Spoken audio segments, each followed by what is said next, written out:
Hello everyone, இந்த வீடியோவில் science of toxic relationship பற்றி பார்ப்போம். நான் சயின்ஸ் ஆஃப் டாக்ஸிக் ரிலேஷன்ஷிப் பண்ணும்போது இட்ஸ் நாட் தட் நீங்கள் அந்த ரிலேஷன்ஷிப்பை விட்டு வரணும்னு நான் சொல்லலை. இதெல்லாம் நடந்துச்சுன்னா சிட் அண்ட் திங்க், கரெக்டான பாத்தில் போகுதா, இல்லை நீங்கள் அவங்கக்கிட்ட பேசணுமா, இல்லை உங்களோட செல்ஃப் ரெஸ்பெக்ட், இல்லை உங்களோட இண்டிவிஜுவாலிட்டி இதெல்லாமே காப்பாற்றிக்கிறதுக்கு நீங்கள் அந்த பர்சன்கிட்ட பேசணும். ஃபர்ஸ்ட், உங்களை அவங்க கான்ஸ்டண்ட்டாக கிரிட்டிசைஸ் பண்ணிக்கிட்டே இருக்காங்கன்னா it's actually a toxic relationship. எப்போவுமே ஒரு பர்சனால் உங்களை கிரிட்டிசைஸ் மட்டுமே பண்ண முடியாது, அண்ட் கிரிட்டிசைஸ் பண்ணுற மாதிரி நீங்கள் எல்லா டைமும் இருக்கவும் மாட்டீங்க. சம்திங் அப்ரிஷியேட் பண்ணுறதுக்கும் இருக்கும். பட் ஏதாவது அப்பியரன்ஸ் இல்லை நீங்கள் பண்ணுற ஆக்ஷன், உங்களோட பர்சனாலிட்டி அது உங்களை செல்ஃப் எஸ்டிமேஷன் கம்மியாக பண்ணுற மாதிரி வைக்குது அப்படின்னா நீங்கள் கண்டிப்பாக you should sit and think. Second விஷயம், அந்த பார்ட்னர் உங்களோட டெசிஷன், உங்களோட ஆக்ஷன், உங்களோட இன்ட்ராக்ஷன்ஸ் இது எல்லாத்தையுமே கண்ட்ரோல் பண்ணிக்கிட்டே இருக்காங்க அப்படின்னா எந்த நாளும் உங்களோட ஃபேமிலியே சப்போர்ட் பண்ணாலும் இல்லை உங்களுக்கு ஒரு கான்ஃபிடென்ட் இருந்தாலும் அவங்க உங்களோட பிஹேவியரை கண்ட்ரோல் பண்ணிக்கிட்டே இருந்தாங்கன்னா நீங்கள் இதை பற்றி கொஞ்சம் யோசிக்கணும். Third, isolation. ஓகேவா, அவங்க ஒரு சோஷியல் கனெக்ஷன்லேருந்து இல்லை மற்ற எக்ஸ்டர்னல் சப்போர்ட்லேருந்து உங்களை ஒரு கட் ஆஃப் பண்ணி விடுறாங்க அப்படின்னா யூ ஜஸ்ட் திங்க் அது கண்டிப்பாக ஒரு டாக்ஸிக் திங். உங்களோட மென்டல் ஹெல்த்துக்கு அது ஒரு நல்ல விஷயம் கிடையாது.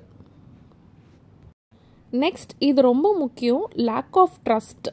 அந்த டாக்ஸிக் பர்சன் உங்களுக்கு ஒரு இன்செக்யூர் என்வாயர்மெண்ட் அண்ட் எப்போ பாரு ஒரு டவுட்ஃபுல்னஸ், ஒரு சஸ்பீஷியஸ் இந்த மாதிரியே ஒரு அட்மாஸ்பியர் உங்களுக்கு க்ரியேட் பண்ணி வைக்கிறாங்கன்னா இது நீங்கள் கண்டிப்பாக உட்காந்து யோசிக்கணும். நெக்ஸ்ட், நம்ம பொசசிவ்னஸ்ன்னு சொல்லுவோம், அது இருக்கலாம். பட் ஜெலசின்னு சொல்லுவோம்ல, அது இருக்கக்கூடாது. அது வந்துச்சுனாலே உங்களுக்குள்ளே கான்ஸ்டன்ட் ஆர்கியூமெண்ட்ஸ் இருந்துக்கிட்டே இருக்கும், ஒரு லேக் ஆஃப் பீஸ் இருந்துக்கிட்டே இருக்கும். இது நடந்தாலுமே you should sit, think and speak with that person. Next ரொம்ப ரொம்ப முக்கியங்க, டிஸ்ஹானஸ்டி. அவங்க ஹானஸ்டாக இல்லை, கண்டினியூஸாக ஒரு என்ன சொல்கிறது, பொய்யன்ட்டு இல்லை, ஒரு மாற்றி மாற்றி பேசுகிறாங்க, ஒரு ஜென்யூனாக அவங்க தெரியல அப்படின்னும்போது இதை நீங்கள் யோசிச்சே ஆகணும். ஃப்யூச்சரில் இதே மாதிரி ரிப்பீட்டடாக இருந்துக்கிட்டே இருந்தால் நீங்கள் என்ன பண்ணுவீங்கன்றத. நெக்ஸ்ட், ப்ளேம் பண்ணுறது. அவங்க மேலேயே தான் தப்பு இருக்கும், உங்கள் மேலே தப்பு இருக்க சான்ஸ் இல்லைன்ட்டே வச்சுப்போம். இல்லை, அங்கே உங்கள் மேலே தப்பு நடக்கிறதுக்கான வாய்ப்பே கிடையாது, சுத்தமாக உங்கள் தப்பே கிடையாதுன்னும் போது பட் அவங்க பண்ணுற தப்பையுமே ஏதாச்சும் ஒரு சின்ன விஷயத்தை கனெக்ட் பண்ணுறாங்கன்னு வச்சுக்கோங்க. ஃபார் எக்ஸாம்பிள், அவங்க ஏதோ ஒரு புக்கிங் ஏதோ ஒன்று மாற்றி மணியெல்லாம் வேஸ்ட் ஆகிடுச்சுன்னு வச்சுக்கோங்க. அங்கே அவங்களுக்கு கான்சன்ட்ரேஷன் கிடையாது, ஜஸ்ட் பிகாஸ் நீங்கள் ஏதோ பேசினதுனால தான் அந்த மணி போயிடுச்சு. இது ஒரு சிம்பிள் எக்ஸாம்பிள். அந்த மாதிரி ஏதாவது சொல்கிறாங்க, உங்கள் மேலே ப்ளேம் போடுறாங்க, ஆர் அதை அந்த ரெஸ்பான்சிபிலிட்டி உங்களை எடுத்துக்க வைக்கிறாங்க அப்படின்னும் போது சின்ன விஷயமா இருக்கும்போதே யோசிச்சுக்கோங்க. இது ஒரு வாட்டி ஆரம்பிச்சிருச்சுன்னா ரிப்பீட்டடாக நடந்துக்கிட்டே இருக்கும், கண்டிப்பாக ரிப்பீட்டடாக நடக்கும். அவங்களால சும்மா இருக்க முடியாது. நெக்ஸ்ட்டு அவங்க பண்ணுற எல்லா தப்புக்குமே நீ தான் ஆரம்பிச்சிருவாங்க. நீங்கள் சைலண்ட்டாக இருந்துட்டிங்கன்னா ஃப்யூச்சர் ஃபுல்லாக சைலண்ட்டாக தான் இருக்கணும். திடீர்னு ஒரு நாள் உங்களால் வாய்ஸ் ரைஸ் பண்ணி இது ஏன் மிஸ்டேக்குன்னு சொல்ல முடியாது. அந்த டைம் ப்ராப்ளம் இன்னும் பெருசாகும். ஸோ பிகினிங்லேயே இது ஒரு விஷயம் நடக்குதுன்னா அப்போவே என்ன பண்ணணுன்றதை யோசிச்சிடுங்க. Next, lack of support. அதாவது உங்களுக்குன்னு ஒரு விஷயம் பண்ணணும்னு தோணுதுன்னா அந்த ஒரு கோலை அச்சீவ் பண்ண விடாமல் எதில் வேணால் இருக்கலாம், பர்சனல் க்ரோத் இல்லை உங்களுடைய செல்ஃப் டிட்டர்மினேஷன் ஆர் உங்களோட ஆம்பிஷனை டிஸ்கரேஜ் பண்ணுறது, இந்த மாதிரி எந்த ஒரு சப்போர்ட்டும் கொடுக்காம ஜஸ்ட்டு கூட மட்டும் வச்சிட்ருக்காங்கன்னா நீங்கள் அங்கேயும் திங்க் பண்ணணும், எத்தனை நாள் நீங்கள் சும்மாவே இருப்பீங்க. This is not about female or male, ரெண்டு இங்கே ஜெண்டருக்கு எந்த ஒர்க்குமே கிடையாது. ஆப்போசிட் ஜெண்டர் உங்களுக்கு சப்போர்ட்டிவாக இல்லைன்னா அது லேக் ஆஃப் சப்போர்ட், நீங்கள் உட்காந்து யோசிக்கணும். நெக்ஸ்ட், நீங்கள் என்ன பண்ணாலும் அங்கே ஒரு இமோஷ்னல் மேனிப்புலேஷன் கொண்டுட்டு வந்துக்கிட்டே இருக்காங்க. அதாவது நீங்கள் என்ன பண்ணாலும் இதை பண்ணாத, உங்களுக்குள்ள ஒரு ஃபியர், உங்களுக்குள்ள ஒரு கில்ட் ஃபீல், உங்களோட பார்ட்னரோட ஆக்ஷன்ஸ், அவங்களோட ஃபீலிங்ஸ் வந்து உங்களை ரொம்ப கன்ஃபியூஸ் ஆக்குது, ரொம்ப டிபெண்டன்ஸ் ஆக்குது அப்படின்னாலே நீங்கள் அங்கே கொஞ்சம் டைம் எடுத்துக்கோங்க. டைம் எடுத்து திங்க் பண்ணுங்கள், இது கரெக்டாக தான் போயிட்டுருக்கான்னு. 10th, verbal abuse. அதாவது ரெகுலராக உங்களை இன்சல்ட் பண்ணிக்கிட்டே இருக்காங்க, உங்களை வந்து எல்லிங் பண்ணிக்கிட்டே இருக்காங்க, இல்லை உங்களை வந்து ஒரு ஹர்ட்ஃபுல் லாங்குவேஜில் பேசிக்கிட்டே இருக்காங்க, இல்லை வேறு ஒரு ஃப்ரெண்டுக்கிட்ட விட்டு கொடுக்குறாங்க, இல்லை வேறு ஒரு ஃப்ரெண்டை கோட் பண்ணி உங்ககிட்ட வந்துட்டு உங்களை ரொம்ப உங்களோட செல்ஃப் ரெஸ்பெக்டே கம்மி பண்ணுற அளவுக்குலாம் பண்ணுறாங்கன்னா நீங்கள் வந்துட்டு இதை வேர்பல் அப்யூஸாக எடுத்தே ஆகணும். அண்ட் இங்கேயுமே நான் வந்து விட்டுட்டு வாங்கன்னு சொல்லலை. சிட் அண்ட் திங்க், என்ன பண்ணணும், கரெக்டாக தான் பண்ணிகிட்ருக்கோமா, கரெக்டாக தான் போயிட்டுருக்கான்றதை நீங்கள் யோசிக்கணும். Next, physical abuse. நீங்கள் லவ் லைஃப்பில் இருந்தாலும் சரி, மேரேஜ் லைஃப்பில் இருந்தாலும் சரி, ஒன்ஸ் ஃபிசிக்கல் ஹார்ம் ஆர் ஒரு வயலன்ஸ், ஒரு என்ன சொல்கிறது, ஒரு ஹார்ஷாக ஒரு வாய்ஸ் ரைஸ் பண்ணி பேசுகிறது கூட ஓகே. பட் ஃபிசிக்கல் அப்யூஸ்னு வந்துருச்சுன்னா ஃபர்ஸ்ட் டைம் வரும்போதே இதை நீங்கள் வந்துட்டு உங்கள் வீட்டில் ஆர் உங்களோட ஃப்ரெண்ட்ஸ் சர்க்கிளில் யோசித்து டிஸ்கஸ் பண்ணி என்ன பண்ணுறதுன்றதோட டெசிஷனை நீங்கள் எடுத்துடணும். நீங்கள் இதை செகண்ட் டைம் ஒரு ஃபிசிக்கல் அப்யூஸ் போகிறதுக்கு நீங்கள் விடக்கூடாது. த மொமெண்ட் அவங்க வந்து யாருமே ஃப்ரெண்ட்ஸ்குள்ளேயும் சரி, இல்லை பேசிகிட்டு இருக்கும் போதும் சரி, த மொமெண்ட் அவங்க கையை ஓங்குறாங்க அப்படின்னாலே இட்ஸ் லைக் ஒரு சீப்பான ஒரு கேரக்டர். ஓகே, அதை என்கரேஜ் பண்ணுறதுக்கோ இல்லை நீங்களே அதை சப்போர்ட் பண்ணுறதுக்கோ அங்கே வந்து ஒரு சான்ஸும் கொடுக்கக்கூடாது. சப்போர்ட் பண்ணுறதுக்குலாம் ஒன்றுமே இல்லை. அடிக்கிறாங்க, அது யாராக இருந்தாலும் சரி, அடிக்கிறாங்கன்னாலே அது ஒரு சீப்பான ஒரு திங் தான். வாட் எவர் இட் இஸ், பேசி தான் வந்து தீர்த்துக்கிற மாதிரி இருக்கணும். அடிக்கிறது வந்துட்டு ஃபிசிக்கல் அப்யூஸுன்றது வந்து ரொம்ப ரொம்ப தப்பான விஷயம். அந்த டைம் நீங்கள் வந்து sit and think. Next, gaslighting சொல்லுவாங்க.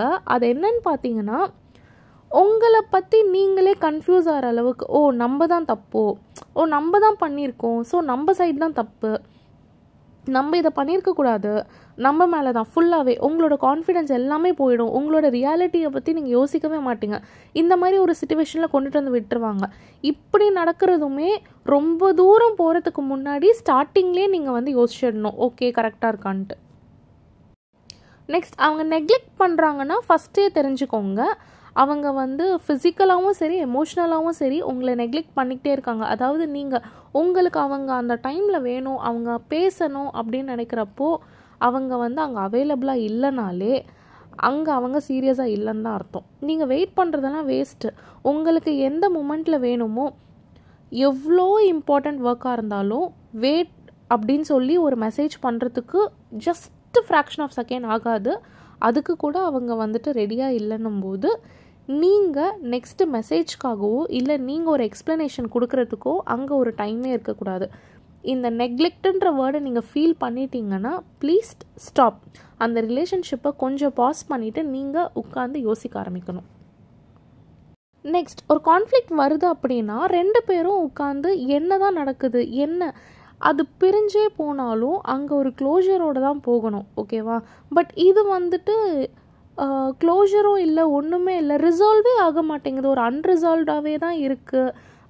ஜஸ்ட் லைக் தட் நமக்கு ஒரு விஷயம் பேசணும், பட் அங்கே அது வந்து ரிசால்வ் ஆக மாட்டேங்குது.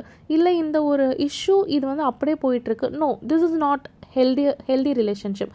ஒரு ஹெல்தி ரிலேஷன்ஷிப் அப்படின்னா அங்கே உட்காந்து பேசி 2 சைடுமே ஒரு ஓகே இதுதான் நடக்குது, இதுக்கு மேலே இது போகுமா, இதுக்கு மேலே இது போகாதா, இந்த ஒரு விஷயம் அங்கேயே வந்து பேசி முடிப்பாங்க.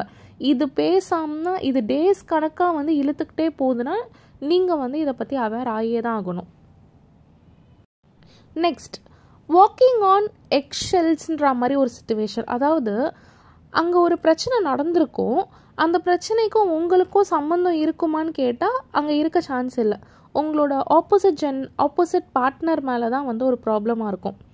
அப்படி ஒரு ப்ராப்ளமாக இருக்கும்போது அவங்க வந்துட்டு டவுனாக ஃபீல் பண்ணக்கூடாது, அவங்க அப்செட் ஆகக்கூடாதுன்றதுனால ஓகே இது உனக்கு ஒரு ப்ராப்ளமும் இல்லை, ஒன்றால் கிடையாது, ஓகே நம்ம பேசலான்றதை தாண்டி உங்கள் மேலே நீங்கள் ப்ளேமை போட்டுக்கிறதோ இல்லை அவங்க என்வாயர்மெண்ட்டை நல்லா க்ரியேட் பண்ணுறன்ற பேரில் உங்களை ஒரு ஸ்ட்ரெஸ்ஃபுல் ஆர் அப்ரெசிவ் என்வாயர்மெண்ட்டில் போடுறது வந்துட்டு இதுவுமே ஒரு டாக்ஸிக் சைன் தான்.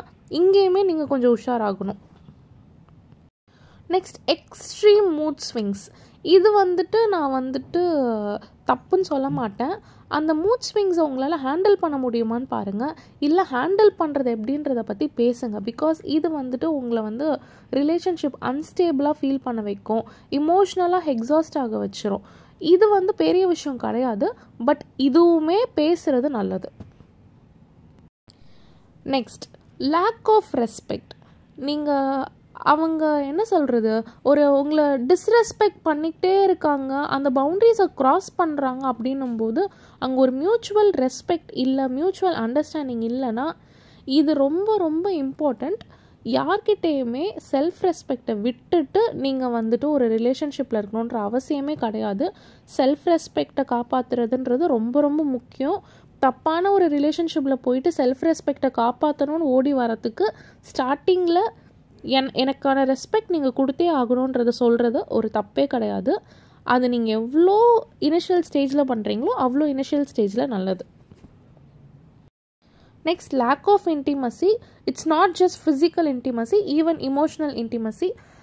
இந்த ஒரு விஷயம் இருக்குனாலே அங்கே வந்துட்டு ஒரு டிஸ்கனெக்ஷன் உங்களுக்கும் உங்கள் பார்ட்னருக்கும் இருக்குன்னு தான் அர்த்தம். நீங்கள் அங்கேயும் கொஞ்சம் உஷாராக தான் இருக்கணும்.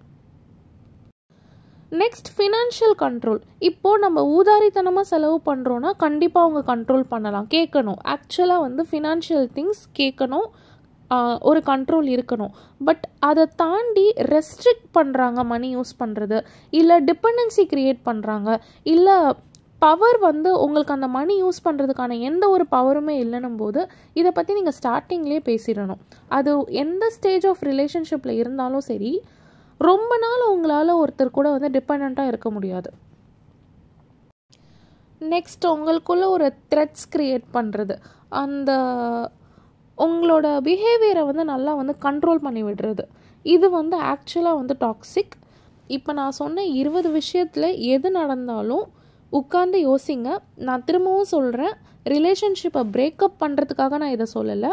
இதெல்லாம் டாக்ஸிக். ஆக்சுவலாக நம்ம எல்லாருமே வந்து ஹியூமன், நமக்கும் இருக்கும் அவங்களுக்கும் இருக்கும். இதை நீங்கள் அவங்க கூடயும் டிஸ்கஸ் பண்ணலாம். அவங்களுக்கு நம்ம மேலே இதே 20 திங்ஸில் ஏதாவது ஒன்று நம்மளும் அவங்களுக்கு பண்ண சான்ஸ் இருக்குது. அப்படி இருந்தால் அவங்களும் இதை சொல்லி நம்மக்கிட்ட இன்ஃபார்ம் பண்ணி இது இதுக்கு மேலே பண்ணாதீங்க, இது வந்து ஹர்ட் ஆகுது, அந்த மாதிரி சொல்லி ரிலேஷன்ஷிப்பில் இருக்க ப்ராப்ளமை சால்வ் பண்ணால் ஓகே. பட் சால்வ் பண்ண முடியலன்னும் போது ப்ளீஸ் சிட் அண்ட் திங்க். உட்காந்து என்ன பண்ணுறதுன்றதை யோசிங்க. நெக்ஸ்ட் என்ன பண்ணுறது, எப்படி சால்வ் பண்ணணும், இது எல்லாத்தையுமே இனிஷியல் ஸ்டேஜ்லேயே சால்வ் பண்ணிவிட்டு அதுக்கப்புறமா அந்த ரிலேஷன்ஷிப்போட நெக்ஸ்ட் ஸ்டெப்க்கு போங்க. இதெல்லாம் பண்ணாமல் ஒன்று மாற்றி ஒன்று ஃப்யூச்சரில் பார்த்துக்கலாம்னா ஃப்யூச்சரில் எதுவுமே நடக்காது. அது ஒரு ஃபெயிலியராக தான் போகும். பாசிட்டிவாக எடுத்துகிட்டு போனோன்னா, ஒரு லேக் இருக்குன்னா அதை வந்து நீங்கள் பேசி தீர்த்துட்டு அதுக்கப்புறமா தான் போகணும். அந்த லேக்கை பற்றி பேசும்போது கோவம் வந்து அங்கே ரிலேஷன்ஷிப் பிரியுதுன்னா அது என்னைக்காக இருந்தாலும் பிரிய தான் போகுது. உங்களால் அதை வந்து ஒரு சக்ஸஸ்ஃபுல் ரிலேஷன்ஷிப்க்கு கொண்டுட்டு போகிறதுக்கு முடியவே முடியாது. இனிஷியல் ஸ்டேஜில் ஒரு விஷயத்தை பேசி முடித்தாதான் உண்டு. பின்னாடி பேசிக்கலான்னு விட்டிங்கன்னா அது கண்டிப்பாக ஃபெயிலியராக தான் ஆகும். தேங்க்ஸ் ஃபார் வாட்சிங். நெக்ஸ்ட் வீடியோவில் பார்க்கலாம்.